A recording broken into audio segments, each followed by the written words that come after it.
All right, let's discuss Ryan Hartman and kind of his progression throughout the NHL because it's a very interesting one. So Ryan Hartman, he's currently the first line center for the Minnesota Wild. He came into the league as a winger, so that's crazy. Um, where is it? In 2013, he was the 30th overall picked in the first round by the Chicago Blackhawks. Um, his current contract is at 3 years at $1.7 million annual average value. That expires at the end of the 2023-24 season. He turns 28 in September, so for purposes of this video, we're going to assume he's 28. He'll be 28 for all of next season. He'll be 29 for the following season. Kind of just makes things a little simpler.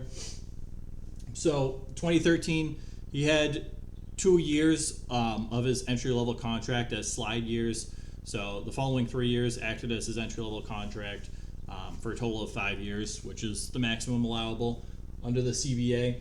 Last year, he had a career year. Career year. In 82 games, he had 34 goals, 31 assists for 65 points. He was a plus 31. Now, this could be due to a variety of factors. There's a lot that contributed to the success of Ryan Hartman this past year. Two of the most obvious being he's playing on a line with Kirill Kaprizov and Matt Zuccarello, who are both incredible playmakers. And Zuccarello can and has been known to put in the net. Hartman has been known to have a decent shot at times, at least prior to the NHL. And that was, it's by far a career year. His second best year ever was in 2016-2017 with the Blackhawks. I believe this is his second year.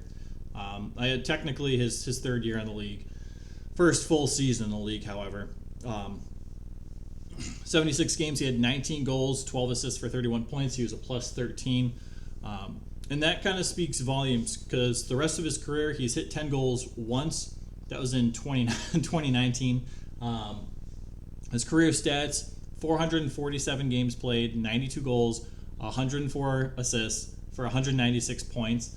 And he's a plus 48 overall for his career. That's .43 points a game. Well below a half point per game over his career.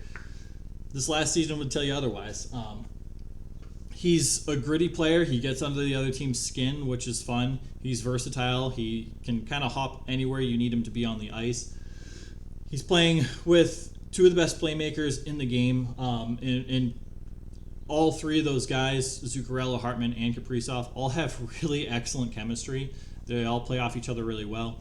He's a big body. He sticks up for Kaprizov and Zuccarello, which is nice. You can't just have a line full of small guys and then have the two defensive guys you have on the ice be little guys, because the other team's just going to take advantage of your star players.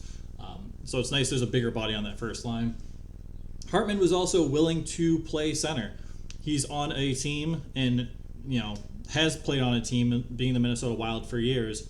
They've really struggled with depth center. They don't have many centermen, many top-tier centermen, and the ones they do haven't really been all that effective in the face-off dot. Probably the most notable is Nick Bonino going back. And he played on the Sharks last year, I believe. They do have Eriksson Ek, who's kind of a staple on that line with Foligno and Greenway.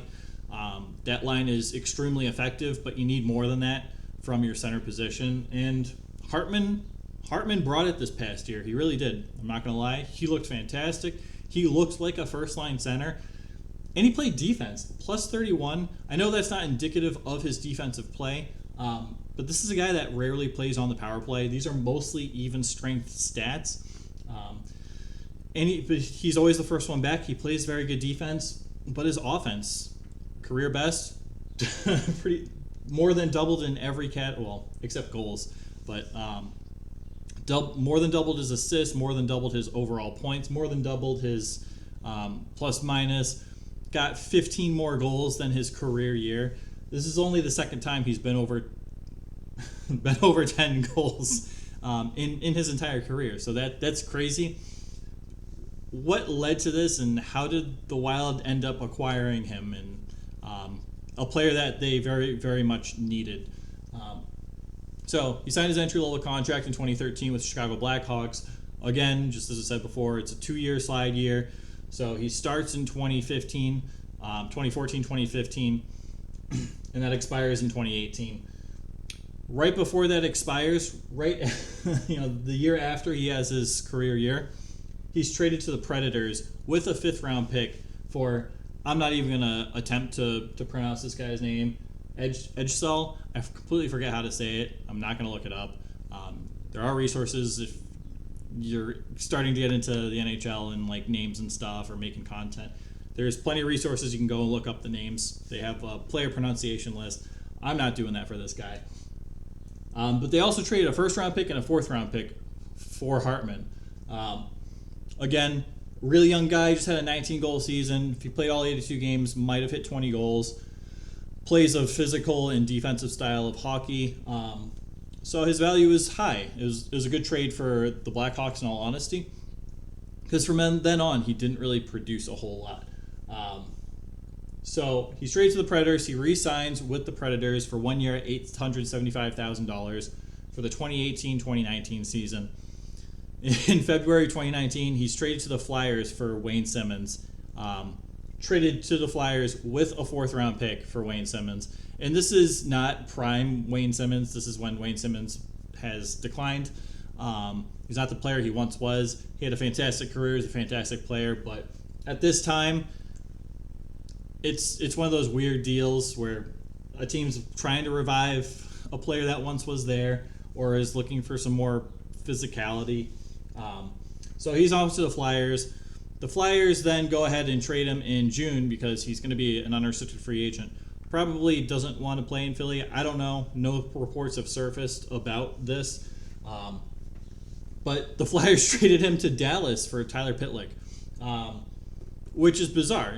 Tyler Pitlick, he's still a young player. He's playing in Montreal right now.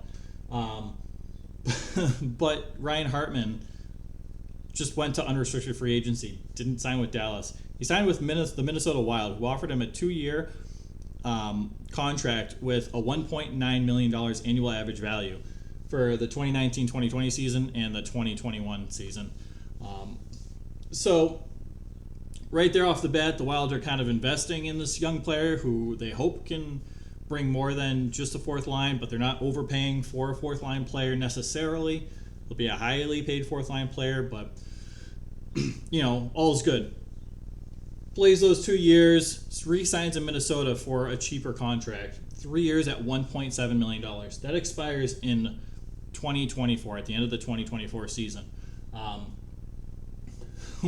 With a guy that's scoring 34 goals, 31 assists, 65 points as your top line center for $1.7 million, that is a deal. The Wild did not have to give up really any resources to acquire him, as it was on free agency.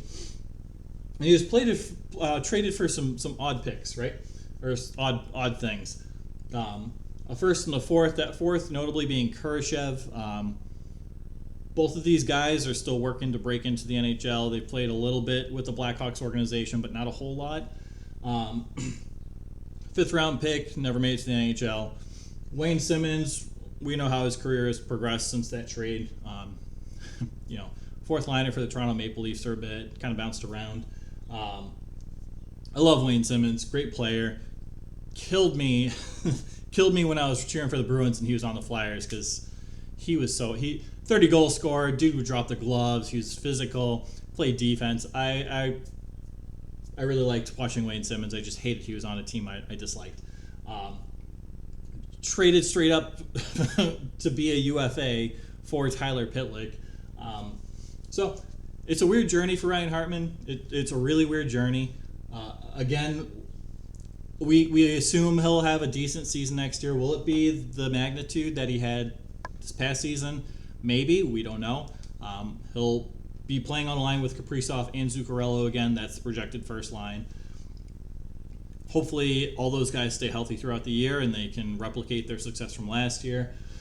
What happens when Zuccarello decides to retire or one of these guys gets traded or hurt? What will happen to Hartman's production and his role?